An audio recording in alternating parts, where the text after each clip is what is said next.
Hello everyone, welcome to Surya education channel. First time మన channel చూసినట్లయితే please like, share, subscribe చేసుకోండి. Today మనం TET and డిఎస్సికి సంబంధించి బయోసైన్స్ చెప్పుకుంటున్నాము. ఆ బయోసైన్స్ లోపల సజీవ ప్రపంచం టాపిక్ లోపు ఈరోజు మనం వృక్షరాజ వర్గీకరణను చూస్తున్నాము. వృక్షరాజ వర్గీకరణను తీసుకున్నట్లయితే ఇవి రెండు రకాలు ఉంటాయి. ఒకటి పుష్పించని మొక్కలు, ఇంకొకటి పుష్పించే మొక్కలు. ఈరోజు పుష్పించని మొక్కలలోపు చెప్పుకుంటున్నాము. పుష్పించని మొక్కలు తిరిగి మూడు రకాలు ఉంటాయి. ఒకటి థాలోఫైటా, రెండు బ్రయోఫైటా, మూడు టెరిడోఫైటా. అయితే దాంట్లో థాలోఫైటాని తీసుకుంటే థాలోఫైటా తిరిగి మళ్ళీ రెండు రకాలుగా ఉంటుంది. ఒకటి శైవలాలు, రెండు శిలీంధ్రాలు. ఈరోజు ఈ టాపిక్ పుష్పించని మొక్కల గురించి సంబంధించిన బిట్స్ను ఈ క్లాస్లో చూస్తూ వెళ్ళిపోదాము. అయితే వీటితో పాటు మనం ఏ అధ్యాయాన్ని ఏ పేరుతో పిలుస్తారనే టాపిక్ చూసుకొని వెళ్ళిపోదాము. ఫస్ట్ వన్ చూడండి, శైవలాల అధ్యయనం పైకాలజీ. సెకండ్ వన్ శిలీంధ్రాల అధ్యయనం మైకాలజీ లేదా మైసిటాలజీ అంటారు. థర్డ్ వన్ చూడండి, లైకెన్స్ గురించి అధ్యయనం లైకెనాలజీ. ఫోర్త్ వన్ బ్రయోఫైటా అధ్యయనం బ్రయాలజీ. ఫిఫ్త్ వన్ టెరిడోఫైటా అధ్యయనం టెరిటాలజీ. నెక్స్ట్ వన్ చూడండి, పుష్పాల గురించిన అధ్యయనం అంతాలజీ. సెవెంత్ ఫలాల గురించి అధ్యయనం పోమాలజీ. ఎయిత్ వన్ చూడండి, విత్తనాల గురించిన అధ్యయనం స్పెర్మాలజీ లేదా కార్పాలజీ అని పిలుస్తారు. నైన్త్ వన్ చూడండి, పంట మొక్కలు క్షేత్ర పరిరక్షణ గురించి వివరించే శాస్త్రాన్ని ఏమంటారు అంటే అగ్రోనమీ అని పిలుస్తారు. నెక్స్ట్ బిట్స్లోకి వెళ్ళిపోదాం రండి. ఫస్ట్ బిట్, ఏ జీవి యొక్క దేహం, పత్రం, పుష్పం, వేరు, కాండం వంటి భాగాలు విభేదనం చెంది ఉండదు? దీనికి ఆన్సర్ థాలోఫైటా. నెక్స్ట్ బిట్ చూడండి, థాలోఫైటా దేహాన్ని ఏమని అంటారు? దీనికి ఆన్సర్ థాలస్. నెక్స్ట్ బిట్ చూడండి, నాలిక ప్రసరణ జ్వాలం దేనిలో ఉండదు? వీటిలో ఉండదు. దీనికి ఆన్సర్ థాలోఫైటా. నెక్స్ట్ బిట్ చూడండి, ఏ జీవిలో ముక్కలవ్వటం ద్వారా శాస్త్రీయ ప్రత్యుత్పత్తి, సిద్ధ బీజాల ద్వారా అలైంగికోత్పత్తి జరుగును? దీనికి answer Thallophyta. Next fifth one చూడండి, థాలోఫైటా జీవిత చరిత్రలో లైంగిక ప్రత్యుత్పత్తిని జరిపే దశను ఏమంటారు?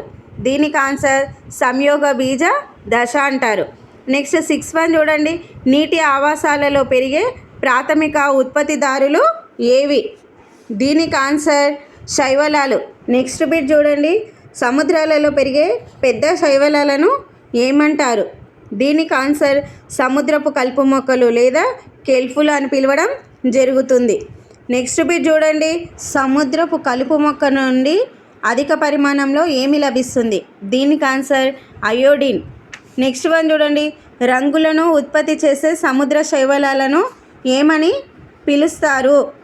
దీనికి ఆన్సర్ మంజర్లని పిలుస్తారు. నెక్స్ట్ వన్ చూడండి, నీటిపైన తేలియాడుతూ ఉండే శైవలాలు ఏవి? దీనికి ఆన్సర్ ఫ్లవకాలు. నెక్స్ట్ బిట్ చూడండి, జిగురు వంటి శైవల పదార్థం ఏది? దీనికి ఆన్సర్ అగర్. నెక్స్ట్ వన్ చూడండి, అగర్ శైవలాలను దేనిలో ఉపయోగిస్తారు? దీనికి ఆన్సర్ కణజాల వర్ధనం. దీనినే టిష్యూ కల్చర్ అని పిలుస్తారు. నెక్స్ట్ వన్ చూడండి, నత్రజని స్థాపనలో పాల్గొనే శైవలాలు ఏవి? దీనికి ఆన్సర్ అనాబినా, సైకడేసియారం, nostoc, punctiforme, rhizobium, leguminosarum. Next one చూడండి, ఎరుపు శైవలాలు ఎరుపు రంగుకు గల కారణం ఏమిటి? దీనికి answer phycoerythrin. Next one చూడండి, ఎర్ర సముద్రం ఎర్రగా ఉండడానికి గల కారణమైన శైవలం ఏది? దీనికి ఆన్సర్ ట్రైకోడెస్మియం ఎరిత్రియం. నెక్స్ట్ బిట్ చూడండి, పాలు చిక్కదనానికి ఉపయోగించే శైవలాలు ఏమిటి? దీనికి ఆన్సర్ కారాగ్రీన్. ఇది కాండ్రస్ నుండి లభిస్తుంది. నెక్స్ట్ బిట్ చూడండి, ఏకకణ శైవలం ఏది? దీనికి ఆన్సర్ క్లామిడోమోనాస్. నెక్స్ట్ బిట్ చూడండి, సర్పిలాకార హరితరేణు కలిగి ఉండు ఆకుపచ్చ శైవలం ఏది? దీనికి ఆన్సర్ స్పైరోగైరా. నెక్స్ట్ బిట్ చూడండి, ఆల్వా అనగా? దీనికి ఆన్సర్ సముద్ర ఆకుకూర. నెక్స్ట్ 21 బిట్ చూడండి, చైనా, జపాన్, స్కాట్లాండ్ ప్రజలు సూప్స్, సలాడ్లలో ఏ శైవలాల మొక్కను వాడుతారు? దీనికి ఆన్సర్ ఆల్వా. నెక్స్ట్ బిట్ చూడండి, యూకేలోని లవా బ్రెడ్గా జెల్లీగా దేనిని వాడుతారు? దీనికి ఆన్సర్ పార్పైరా. నెక్స్ట్ బిట్ చూడండి, అంతరిక్షంలోకి వెళ్ళే హోమగాములు ఆక్సిజన్ మరియు ఆహారం కొరకు దేనిని తీసుకెళ్తారు? దీనికి ఆన్సర్ క్లోరెల్లా. నెక్స్ట్ బిట్ చూడండి, నీటిపై తేలియాడే పచ్చిక బయళ్లను ఏమంటారు? దీనికి ఆన్సర్ డయాటమ్స్. వీటిని వృక్ష ప్లవకాలు అని పిలుస్తారు. నెక్స్ట్ చూడండి, గ్రాస్ ఆఫ్ ద సీ అని వేటిని పిలుస్తారు? దీనికి ఆన్సర్ డయాటమ్స్. నెక్స్ట్ బిట్ చూడండి, వేటిని వృక్షరాజ ఆభరణాలు అంటారు? దీనికి ఆన్సర్ డయాటమ్స్. నెక్స్ట్ బిట్ చూడండి, దేని జీవ ఎరువు అంటే బయో ఫెర్టిలైజర్గా పంట పొలాలలో వాడుతారు? దీనికి ఆన్సర్ జీవ ఎరువు. నెక్స్ట్ బిట్ చూడండి, వాతావరణంలోని నత్రజనిని గ్రహించి మొక్కలకు అందించడంలో ముఖ్య పాత్ర పోషించేవి ఏమిటి? దీనికి ఆన్సర్ నాస్టాక్ అనబినా. నెక్స్ట్ బిట్ చూడండి, టాబ్లెట్స్గా తయారు చేయుటకు ఉపయోగించే నీలి ఆకుపచ్చ శైవలాలు ఏమిటి? దీనికి ఆన్సర్ స్పైరులినా. నెక్స్ట్ బిట్ చూడండి, దేనిని చైనీస్ వెజిటేబుల్స్ అని పిలుస్తారు? దీనికి ఆన్సర్ పచోయ్. నెక్స్ట్ బిట్ చూడండి, శిలీంధ్రాల కణకవచము నిర్మితమయ్యే పదార్థం ఏది? దీనికి ఆన్సర్ కైటిన్ లేదా సెల్యులోజ్.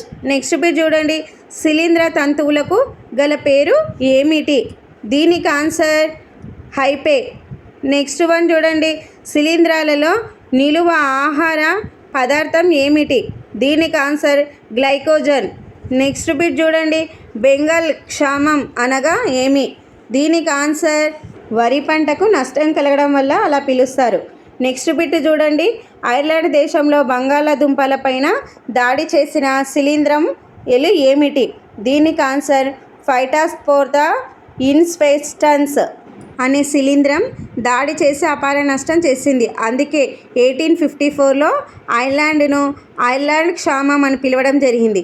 ఇందాక మనం బెంగాల్ క్షామం అని చెప్పుకున్నాం కదా, అదేమో 1942లో బెంగాల్ లోపల వరి పంట పైన దాడి చేసినందుకు దానిని బెంగాల్ క్షామం అని పిలవడం జరిగింది. నెక్స్ట్ బిట్ చూడండి, 1960లో ఐర్లాండ్లో వేరుశనగ పంట పైన విడుదల చేసిన విష పదార్థం? దీనికి ఆన్సర్ అప్లోటాక్సిన్స్. నెక్స్ట్ వన్ చూడండి, డౌనీ మిల్డ్యూ వ్యాధికి కారణమైన శిలీంధ్రం ఏది? దీనికి ఆన్సర్ ప్లాస్మాపోరా విటికోలా. నెక్స్ట్ బిట్ చూడండి, డౌనీ మిల్డ్యూ వ్యాధి ఫ్రాన్స్లో ఏ పంటకు అపార నష్టాన్ని కలిగించింది? దీనికి ఆన్సర్ ద్రాక్ష లోపల.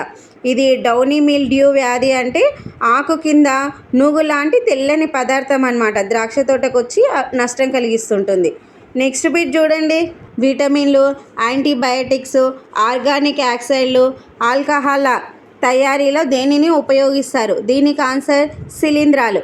నెక్స్ట్ వన్ చూడండి, బేకరీ పరిశ్రమలలో సాధారణంగా ఉపయోగించే శిలీంధ్రం ఏమిటి? దీనికి ఆన్సర్ సాకరోమైసిస్ సెర్వీసియో. నెక్స్ట్ వన్ చూడండి, 43 భారతదేశంలో సాగు చేసే పుట్టగొడుగుల రకాలు ఏవి?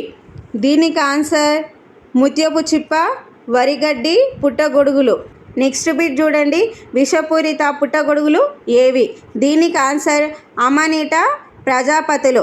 నెక్స్ట్ వన్ చూడండి, శిలీంధ్రాలు విడుదల చేసే విష పదార్థాలు ఏమిటి? దీనికి ఆన్సర్ మైకోటాక్సిన్లు.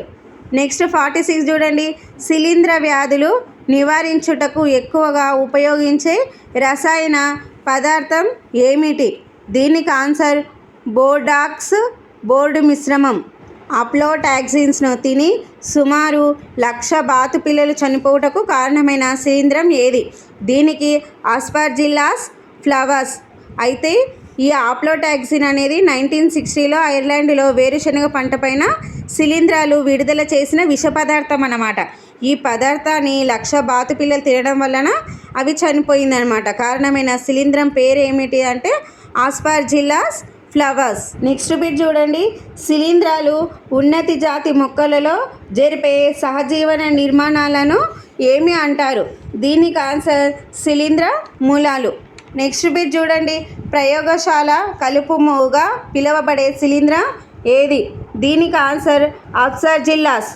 నెక్స్ట్ జన్యుశాస్త్ర ప్రయోగాలలో విరివిగా ఉపయోగించే శిలీంధ్రం ఏది? దీనికి ఆన్సర్ న్యూరోస్పారా క్రాసా. ఇంతటితో బిట్స్ చెప్పుకోవడం అయిపోయింది. ఈరోజు మనము వృక్షరాజ వర్గీకరణ, వృక్షరాజ్యం లోపల పుష్పించని మొక్కలు, పుష్పించే మొక్కలని 2 రకాలు చెప్పుకున్నాము.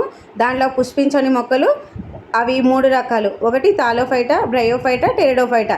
అయితే మనం బ్రయోఫైటా అధ్యయనాన్ని ఏమన్నాము? బ్రయాలజీ. అదేవిధంగా టెరిడోఫైటా అధ్యయనాన్ని టెరాలజీ అనుకున్నాము. నెక్స్ట్ థాలోఫైటా 2 వర్గాలు ఉంటాయని చెప్పుకున్నాం. ఒకటి శైవలాలు, 2 శిలీంధ్రాలు. అయితే శైవలాల అధ్యయనాన్ని ఫైకాలజీ అని, శిలీంధ్రాల అధ్యయనాన్ని మైకాలజీ లేదా మెసిటాలజీ అని చెప్పుకోవడం జరిగింది. ఇక్కడ చూడండి కొన్ని శాస్త్రీయ నామాలు ఉన్నాయి. ఇవి ఒకసారి చూసుకోండి, దేనికి ఏమి శాస్త్రీయ నామం వస్తుంది అనేది చూసుకోండి. ఇంతటితో ఈ క్లాస్ అయిపోయింది. నెక్స్ట్ వీడియోలో కలుసుకుందాము. మా క్లాస్ కనుక మీకు నచ్చినట్లయితే మా క్లాస్ పైన మీ అభిప్రాయాన్ని కామెంట్ రూపంలో తెలియజేయండి. Thank you all of you. Please మన ఛానల్ని లైక్ చేయండి, షేర్ చేయండి, సబ్స్క్రైబ్ చేసుకోండి.